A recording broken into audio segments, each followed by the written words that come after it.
मजबूत आधार बनते हैं। दिव्येश सिंह, रिया चक्रवर्ती को न्यायिक हिरासत में भेजे जाने के तब भी जबकि एनसीबी ये मान चुकी हो कि हमें इनसे और सवाल जवाब नहीं करने, काफी पूछ चुके हैं हम इनसे। जी, जो चार्जेस लगे हैं रिया चक्रवर्ती पर सेक्शन 8C, सेक्शन 20B और 27, 28, 29 narcotic drug and psychotropic substances act के तहत ये काफ़ी स्ट्रिंजेंट सेक्शंस हैं, जिसमें अटेम्प्ट टू सेल यानी नारकोटिक्स बेचने की कोशिश, नारकोटिक्स प्रोक्योर करने की कोशिश, उसको ट्रांसपोर्ट करने की कोशिश, इसके अलावा फैसिलिटेट कराना, नारकोटिक्स का प्रोक्योरमेंट फैसिलिटेट कराना और फाइनेंशियल असिस्टेंस प्रोवाइड करना, ये सारी ही चीज़ें इसमें आती हैं। इसमें कहीं ना कहीं कंजम्पशन भी आता है, बट अगर देखा जाए तो रिमांड कॉपी में कंजम्पशन कहीं पर भी दिखाई नहीं दिया गया है और कहीं पर भी ये मेंशन नहीं किया गया है कि रिया किसी तरीके का ड्रग स्वयं लेती थी। पर यह ज़रूर कहा गया है कि वो पैसे देकर सुशांत सिंह राजपूत के लिए ड्रग मुहैया करा रही थी, उसको रिसीव कर रही थी दीपेश सावंत और सैमुअल मिरांडा के हाथों। पर अब देखना यह है कि इन सेक्शंस पर रिमांड नहीं मांगी है एनसीबी ने। उन्होंने सीधे कह दिया है कि हमें रिमांड नहीं चाहिए, आप इन्हें जुडिशियल कस्टडी में भेज दीजिए। ये बहुत बड़ा ग्राउंड होता है अक्सर केसेस में कि इन्वेस्टिगेटिंग एजेंसी खुद स्वयं मना कर रही है कि हमें रिमांड पर नहीं रखना, आप इन्हें जुडिशियल कस्टडी में जेल भेज दीजिए। ये बहुत ही बड़ा ग्राउंड समझा जाता है और अक्सर जो आरोपी होते हैं वो अपने डिफेंस में बेल पाने के लिए यही कहते हैं कि जब हम कोऑपरेट कर रहे हैं इन्वेस्टिगेशन में और आगे भी कोऑपरेट करेंगे, जैसे हमने पहले कोऑपरेट किया है, आगे भी आप जब बुलाएंगे पूछताछ के लिए हम आ जाएंगे, हम मुंबई छोड़कर नहीं जाएंगे, शहर छोड़कर नहीं जाएंगे, अपना पासपोर्ट जमा करवाएंगे और आप जब भी पूछताछ करना चाहें तो आप पूछताछ कर सकते हैं। हफ्ते में 1 दिन, महीने में 2 दिन या हफ्ते में 2 दिन, जब आप बोलेंगे ऑफिस में आके रजिस्टर एंट्री करनी है तो हम एंट्री भी कर देंगे। ये सारे ग्राउंड्स रखे जाते हैं और उसके बाद कोर्ट सारी दलीलें सुनने के बाद अक्सर ज़्यादातर केसेस में बेल दे देती है, अगर वो बहुत सीरियस ऑफेंस ना हो। सीरियस ऑफेंसेस में तो इन्वेस्टिगेटिंग एजेंसी कभी भी रिमांड हमेशा मांगती ही है और जब तक 14 दिन की रिमांड पूरी नहीं हो जाए तब तक रिमांड उन्हें मिल जाती है और अगर रिमांड के बाद उन्हें जुडिशियल कस्टडी भी मिलती है तो सीरियस ऑफेंसेस में बहुत ही ज़्यादा जो संगीन अपराध होते हैं उसमें जल्दी बेल नहीं दी जाती। पर यहाँ पर देखें तो क्वांटिटी ऑफ ड्रग जो है, जो सीजर है वो बहुत छोटा है और वो भी इनके रिया के पास से नहीं हुआ है, जो पोजेशन इनके पास से मिला नहीं है, खरीद फरोख्त इनका दूसरों के स्टेटमेंट के तहत दिखाई दे रहा है। तो इन सारे हालातों में अब कोर्ट फैसला लेगी दोनों तरफ की दलीलें सुनने के बाद कि रिया को बेल देनी है या नहीं देनी। ठीक, वापस आते हैं आपके पास। दिव्येश सिंह, चित्रा त्रिपाठी, मौसमी सिंह, मोनीश पांडे, लगातार हमारे 4 सहयोगी संवाददाता आपको अपडेट कर रहे हैं। जहां सुनवाई चल रही है, रिया चक्रवर्ती पर किसी भी वक्त फैसला आ सकता है। पिछले 3 दिन में 19 घंटों की पूछताछ के बाद आखिरकार आज रिया चक्रवर्ती गिरफ्तार हुई और इस मामले में गिरफ्तार होने वाली रिया चक्रवर्ती 10वीं किरदार हैं। रिया के खिलाफ नारकोटिक्स कंट्रोल ब्यूरो ने एनडीपीएस एक्ट की गंभीर धाराएं लगाई हैं। रिया की गिरफ्तारी के कानूनी पहलू अपनी जगह हैं, दूसरी तरफ इस मामले की चिंगारी कैसे भड़की, यह आज दोनों पक्षों की प्रतिक्रियाओं से भी पता लगा। रिया की गिरफ्तारी पर सुशांत के परिवार की तरफ से कहा गया, भगवान हमारे साथ है, और रिया के वकील सतीश मान शिंदे ने पलटवार किया कि एक अकेली लड़की को 3 केंद्रीय जांच एजेंसियों ने घेर रखा है। चक्रवर्ती गिरफ्तार होगी या नहीं, इस सवाल का आज दी एंड हो गया। 3 दिन में 19 घंटे की पूछताछ के बाद आखिरकार रिया चक्रवर्ती सलाखों के पीछे पहुंच गई। गिरफ्तारी के बाद रिया की पहली तस्वीर में उसकी झुंझलाहट साफ दिख रही थी। पहली झलक दिखी तो वो दोनों हाथ बांधे मुख्य दरवाजे के बाहर आती दिखी, चेहरे पर मास्क था। मीडिया के कैमरों को देखते ही रिया ने हाथ उठाकर अभिवादन जैसा इशारा किया, मानो तंज कस रही हो।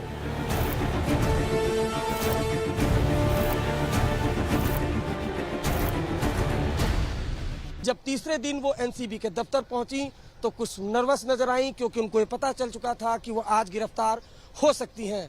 लेकिन सबसे चौंकाने वाली तस्वीर तब सामने आई जब गिरफ्तारी के बाद एनसीबी दफ्तर से बाहर निकलते हुए रिया चक्रवर्ती ने कैमरे की तरफ हाथ हिलाया। इसके 2 मायने हो सकते हैं।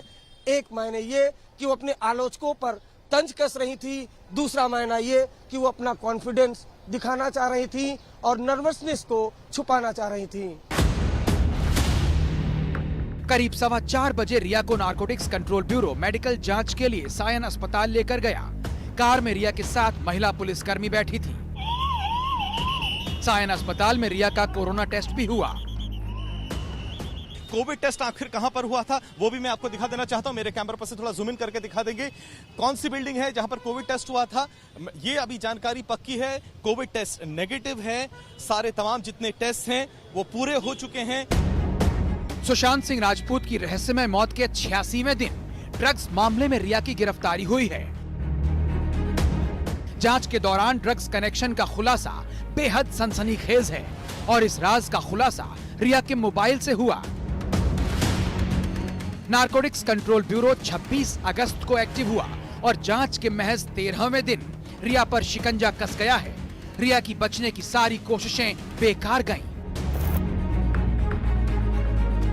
रविवार को 6 घंटे, सोमवार को 8 घंटे और आज करीब 5 घंटे की पूछताछ के बाद रिया को औपचारिक रूप से गिरफ्तार कर लिया गया।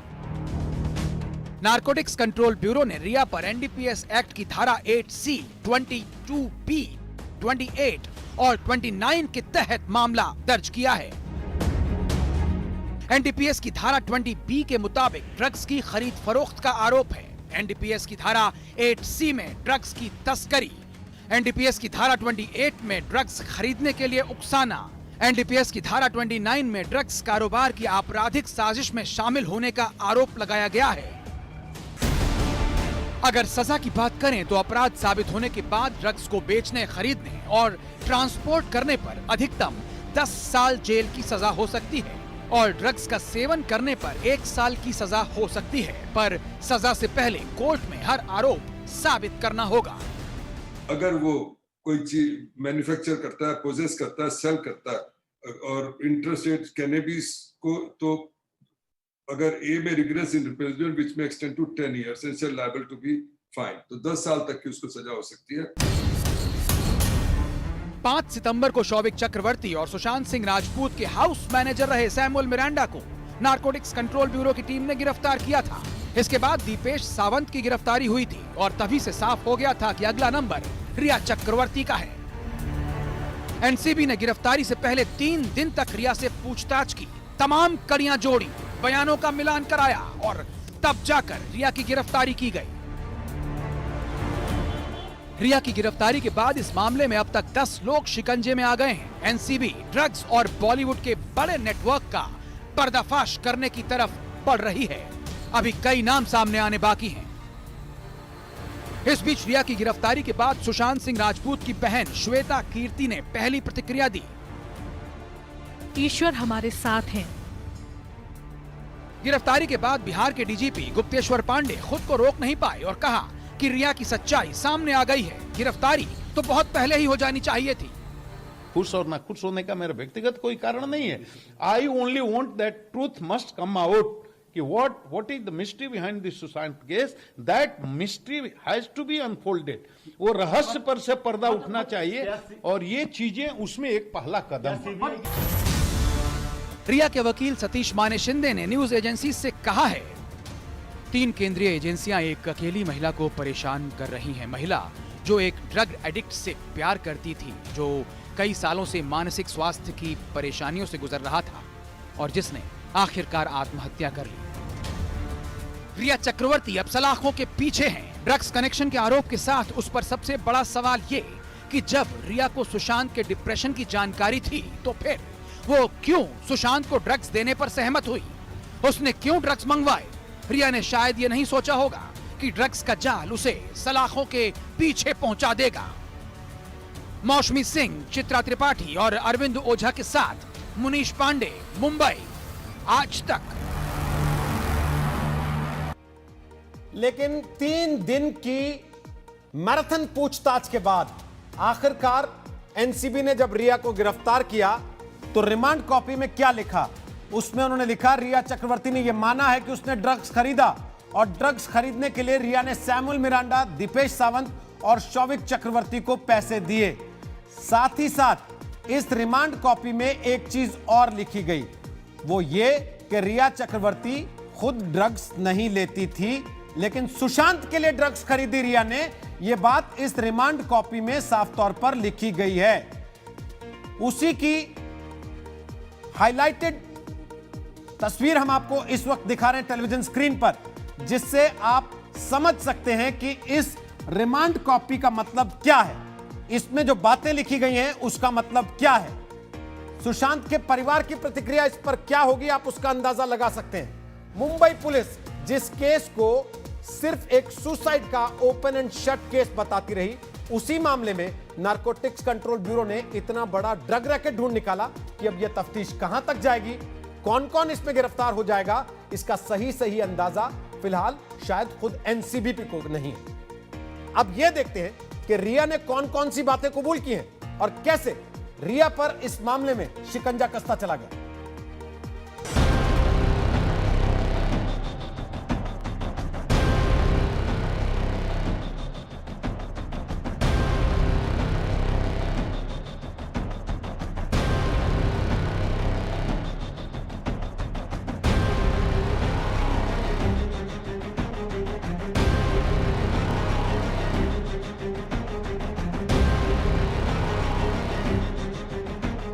रिया चक्रवर्ती आखिरकार एनसीबी के चंगुल में फंस गई है।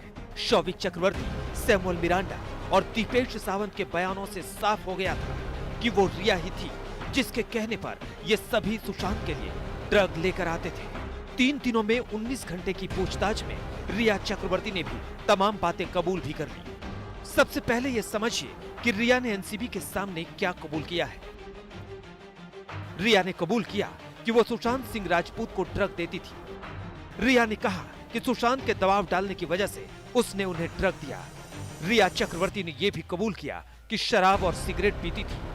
रिया ने ड्रग से जुड़ी चैट के बारे में कबूल किया कि ये चैट उसने ही की थी। रिया ने यह भी माना कि वो सुशांत के लिए शौविक से ड्रग मंगवा रही थी। रिया ने यह भी माना कि शौविक बासित परिहार से ड्रग हासिल करता था।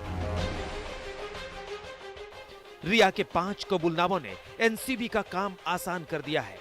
अब रिया पर शिकंजा कसना तय है। इस कबूलनामे से यह साफ हो गया कि रिया को ड्रग्स डील की जानकारी थी।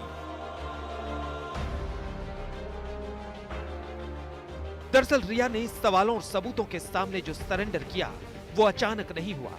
सैमुअल, शौविक और आखिर में दीपेश के बयानों ने रिया को कबूलनामे के लिए मजबूर किया।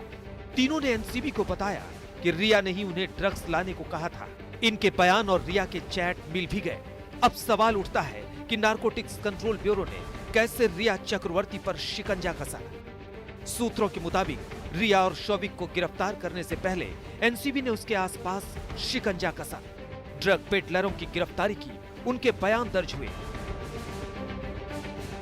असल में ड्रग्स का मजबूत मामला तभी बनता है जब इसकी खरीद फरोख्त में जुड़े शख्स के पास कोई बड़ी खेप बरामद हो। लेकिन जिस तरह से इस मसले पर पड़ताल चली, तमाम सरकारी एजेंसियों ने जांच किया और तमाम इसके पहलू थे, उसको लेकर ये संभावना कम ही थी कि ड्रग्स की कोई बड़ी खेप मिलेगी। ऐसे में आखिरकार रिया और शौविक से पूछताछ कैसे की जाए और उनको जांच के घेरे में कैसे लिया जाए, ये बड़ा सवाल था और जाहिर तौर पे एनसीबी भी जानती थी ये मुश्किल होगा, इसलिए उसने एक बहुत ही अलग रास्ता निकाला। एनसीबी ने रिया और शौविक की गिरफ्तारी से पहले जाल बुना। एनसीबी ने पहले ड्रग पेडलर जैद, बासित परिहार को गिरफ्तार किया और फिर पूछताछ करके उनके बयान दर्ज किए, जिनमें रिया, शौविक और मिरांडा के नाम उभर कर सामने आए और ड्रग पेडलरों के इस कबूलनामे के आधार पर शौविक और मिरांडा की गिरफ्तारी मुमकिन हो सकी। ड्रग्स पेडलरों के बयान एनडीपीएस एक्ट की धारा 67 के तहत लिए गए। इसका मतलब ये है कि एनसीबी के सामने इसके तहत बयान देने वाला शख्स अदालत में मुकर नहीं सकता। एनसीबी ने शौविक और मिरांडा के मामले में अपने इसी हथियार का इस्तेमाल किया। उसने सबसे पहले जैद, बासित और कैजान जैसे ड्रग पेडलरों से एनडीपीएस एक्ट की धारा 67 के तहत बयान दर्ज करवाए। इन बयानों में शौविक, मिरांडा और रिया का नाम भी आया और बस इन्हीं बयानों का सिरा पकड़कर एनसीबी पहुंच गई शौविक के और मिरांडा के घर। पहले तो उन्हें हिरासत में लिया और फिर गिरफ्तार कर लिया। शनिवार को इसी मामले में सुशांत के स्टाफ दीपेश सावंत की भी गिरफ्तारी हो गई और इसके बाद रिया को शिकंजे में लिया गया। ने मामला दर्ज करने के बाद में इस केस में रिवर्स इन्वेस्टिगेशन शुरू किया। सबसे पहले उन्होंने इस मामले में उन ड्रग पेडलर्स को पकड़ा जो कि सैमुअल मिरांडा, दीपेश सावंत और उसके साथ साथ शौविक चक्रवर्ती को ड्रग्स मुहैया कराया करते थे। इसके बाद में शौविक चक्रवर्ती, दीपेश सावंत और सैमुअल मिरांडा ने अपने बयान में रिया चक्रवर्ती का नाम लिया और रिया चक्रवर्ती से जब पूछताछ शुरू हुई तो उन्होंने इस बात को कबूला कि ड्रग्स जो है वो मंगाती थीं और उसके बाद में सुशांत सिंह राजपूत को मुहैया कराती थीं। रिया की गिरफ्तारी ड्रग्स के चक्कर में हुई है। अब सवाल ये है कि ड्रग्स केस में हुई रिया की गिरफ्तारी से सुशांत की मौत की जांच पर क्या असर पड़ेगा। दिव्येश सिंह के साथ अरविंद ओझा और मुनीश पांडे, मुंबई आज तक। और इस वक्त आपको एक बड़ी खबर दे दें, रिया चक्रवर्ती के मामले में अभी भी सुनवाई जारी है। किसी भी समय अदालत का फैसला इस मामले में आ सकता है। वीडियो कॉन्फ्रेंसिंग के जरिए अब भी ये सुनवाई चल रही है। किसी भी समय इस मामले में अदालत का फैसला आ सकता है। नारकोटिक्स कंट्रोल ब्यूरो ने इस मामले में 14 दिन की न्यायिक हिरासत रिया चक्रवर्ती के लिए मांगी है। रिया की जमानत अर्जी पर एनसीबी ने जवाब दिया है। मुनीश पांडे हमारे सहयोगी इस समय लाइव मौजूद हैं वहां से, और साथ ही मौजूद हैं मौसमी सिंह और चित्रा त्रिपाठी भी। मुनीश पांडे, क्या अपडेट आपके पास आ रहा, अभी बताइए। जी देखिए, सुनवाई अभी भी चल रही है और जो दोनों पक्ष हैं यानी कि रिया चक्रवर्ती के वकील सतीश माने शिंदे और जो एनसीबी के पब्लिक प्रोसिक्यूटर हैं, दोनों आपस में इस वक्त जिरह कर रहे हैं कि आखिरकार इसमें बेल मिलनी चाहिए या नहीं मिलनी चाहिए। एनसीबी ने जो रिया चक्रवर्ती की बेल एप्लीकेशन उनके वकील के जरिए फाइल की गई है उसको उन्होंने अपोज किया हुआ है। उन्होंने साफ तौर पे कहा है कि रिया चक्रवर्ती को बेल नहीं मिलना चाहिए। लेकिन वहीं रिया चक्रवर्ती के वकील अभी भी दलील दे रहे हैं कि इस मामले में रिया चक्रवर्ती से पूछताछ खत्म हो चुकी है। अब जब भी उनको ज़रूरत पड़ेगी एनसीबी को उनसे पूछताछ करने की तो वो यहाँ पर आने के लिए तैयार हैं। जांच में जिस तरह से उन्होंने 3 दिन तक सहयोग किया है, लगातार वो सहयोग करेंगी। तो अभी भी मामला यहीं पर फंसा हुआ है कि क्या बेल मिलना चाहिए या नहीं मिलना चाहिए, और थोड़ी ही देर का वक्त लग सकता है क्योंकि जो मेरे सूत्र हैं वो बता रहे हैं कि आखिरी पड़ाव पर है ये सुनवाई और थोड़ी ही देर में फैसला आ जाएगा कि आज रिया चक्रवर्ती को जेल होगी या बेल होगी। जेल होगी तो उन्हें फिर से भाईखला जो जेल है, विमेन जेल है, वहाँ पर उनको शिफ्ट किया जाएगा और उन्हें रात वहाँ पर गुजारनी पड़ेगी और कल फिर हो सकता है कि बेल एप्लीकेशन को आगे बात की जाए, उस पर जिरह होगी। लेकिन जो बड़ा सवाल यहाँ पर यही है कि क्या उनको अगर बेल मिल जाती है तो उसके बाद में घर जाने का मौका मिलेगा। अगर मौका मिल जाता है तो ये रिया के लिए बहुत बड़ी राहत की बात होगी। लेकिन अभी भी जो बड़ी खबर हमारे पास आ रही है कि सुनवाई अभी भी जारी है। जो बेल एप्लीकेशन है उसको लेके एनसीबी ने सीधे तौर पे अपोज किया हुआ है और जो सतीश माने शिंदे हैं वो मौसमी सिंह कुछ बता रहे हैं। मुनीश, वापस आते हैं आपके पास। मौसमी बोलिए, दिखाइएगा स्कोर। बोलिए मौसमी। जी बिल्कुल, देखिए रोहित, पीछे ये गाड़ी आप देख रहे हैं यही वो एस्कॉर्ट गाड़ी है जो अमूमन रिया के आगे पीछे जब रिया निकली थी आज मेडिकल एग्जामिनेशन के लिए तो वो गाड़ी पहुंच गई है।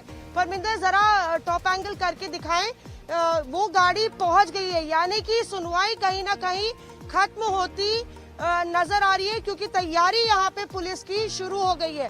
दूसरी बात मैं ये बताना चाहूंगी आपको, अमूमन क्योंकि वो एक महिला है, शाम के 6 बजे बज चुके हैं, सूर्यास्त हो चुका है, तो ये दलील दी जाती है कि जेल में नहीं ले जा सकते। पर अमूमन पहले भी ऐसी घटनाएं हुई हैं जब हिरासत में जब गिरफ्तार किया गया है और माफ कीजिएगा जब न्यायिक रिमांड पे भेजा गया माफ कीजिएगा मौसमी, वापस आते हैं आपके पास। वापस आते हैं आपके पास। लगातार मौसमी, चित्रा, मुनीश पांडे वहां से अपडेट कर रहे हैं। मौसमी दिखा रही हैं कि हलचल वहां पर तेज हो चुकी है।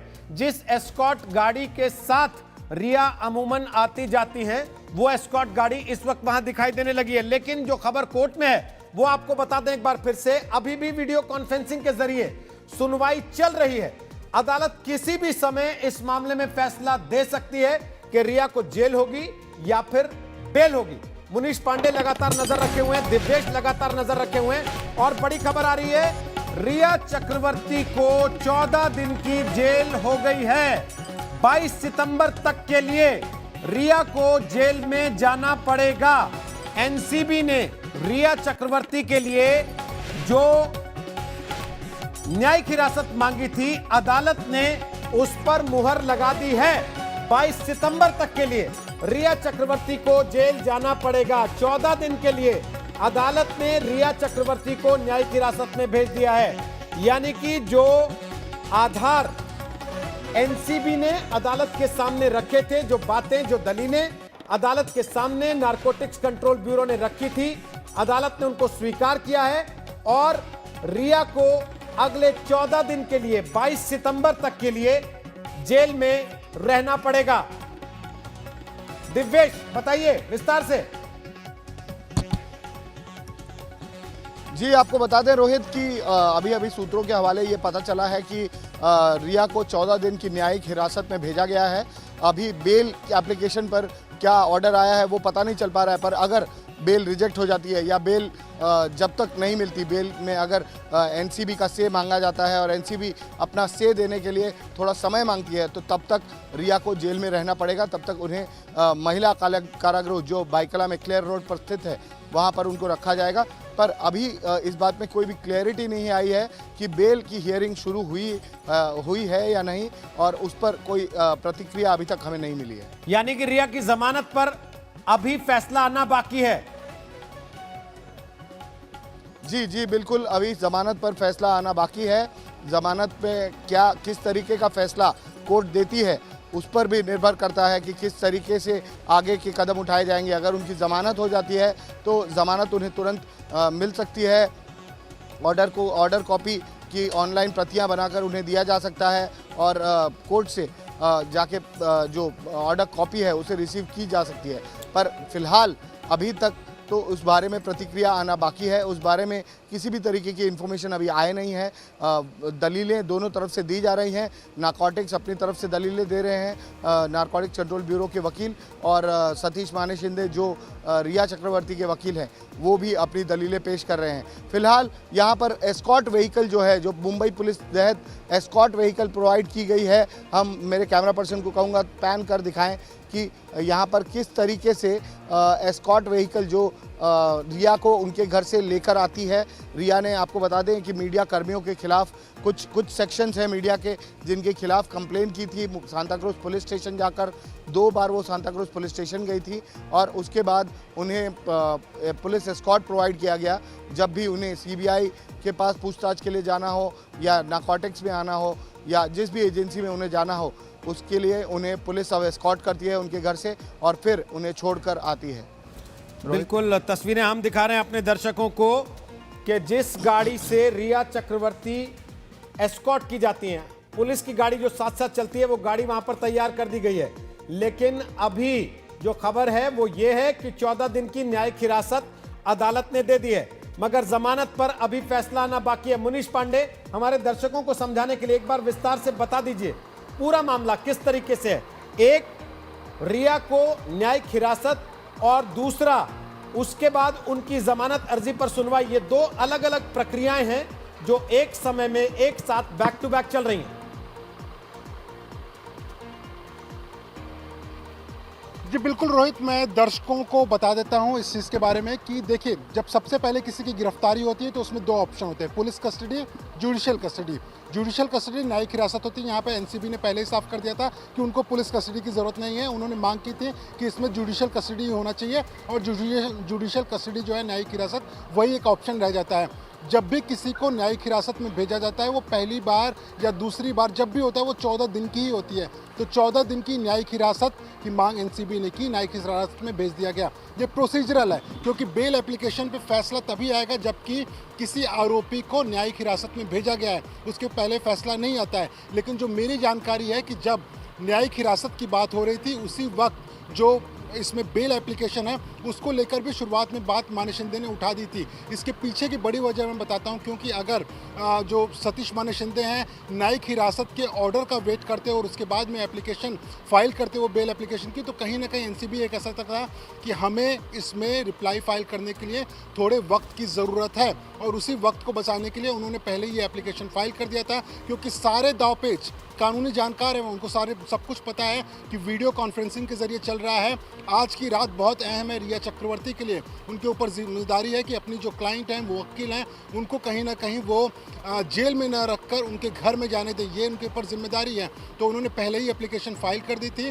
उस एप्लीकेशन को लेकर जो मजिस्ट्रेट हैं उन्होंने ये बोला हुआ था कि आप पहले एनसीबी को बोला उन्होंने कि आप रिप्लाई फाइल करिए, उस पर रिप्लाई को ड्राफ्ट किया गया। और अब जो मेरी जानकारी है उसके मुताबिक इस वक्त जो बातचीत चल रही है वो जो सुनवाई है बेल एप्लीकेशन को लेकर चल रही है। अगर बेल एप्लीकेशन को रिजेक्ट किया जाता है तो रिया चक्रवर्ती को जेल में जाना पड़ेगा। उसके बाद जो सतीश माने शिंदे हैं कल जो बड़ी कोर्ट है यानी कि सेशंस कोर्ट में या फिर उसके आगे हाई कोर्ट में वहाँ पर अपील फाइल कर सकते हैं। लेकिन फिलहाल के लिए अभी बेल एप्लीकेशन पे बातचीत चल रही है, वहाँ पे सुनवाई चल रही है। और अगर बेल मिल जाती है तो रिया चक्रवर्ती घर जाएंगी। अगर बेल नहीं मिलती है, जैसा दिवेश बता रहे थे कि उन्हें आज की रात भाईखला जेल में ही गुजारनी पड़ेगी।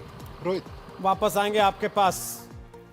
मुनीश पांडे वहां से जानकारी दे रहे थे, बता रहे थे आपको दो अलग अलग प्रक्रियाएं जो एक ही समय पर चल रही हैं। पहले न्यायिक हिरासत पर फैसला हुआ, उनको 14 दिन की न्यायिक हिरासत अदालत ने दे दी। अब जमानत पर सुनवाई चल रही है, किसी भी समय जमानत पर फैसला आ सकता है, जिसके बाद यह तय होगा रिया अपने घर जाएंगी या फिर उनको जेल में रहना पड़ेगा। एक छोटा सा ब्रेक लेकर हम वापस आ रहे हैं। लगातार अपडेट आपको इस मामले में आज तक दिखा रहा है। सबसे पहले सबसे सटीक खबर आज तक आप तक पहुंचा रहा है। ब्रेक के बाद लौट रहे हैं, आप देखते रहिए आज तक। प्रेजेंटेड बाय फेना, इंडिया में बना गर्व के साथ।